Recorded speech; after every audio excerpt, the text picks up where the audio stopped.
Forgot your Dahua DVR password and there is no reset button? Today I will show you a 100% working hack method. First, connect the server to the monitor. Click Forgot Password on the login screen. As soon as you click, a QR code will be displayed on the screen.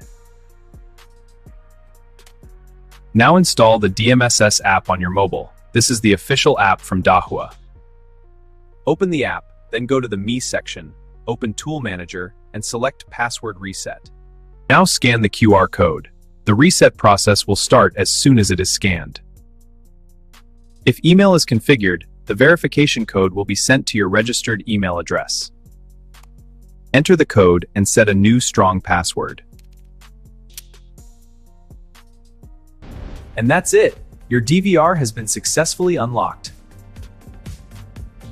If email isn't configured, be sure to check out the next method. It's also 100% working. Problem solved? Subscribe now for more quick DVR fixes. See you in the next one.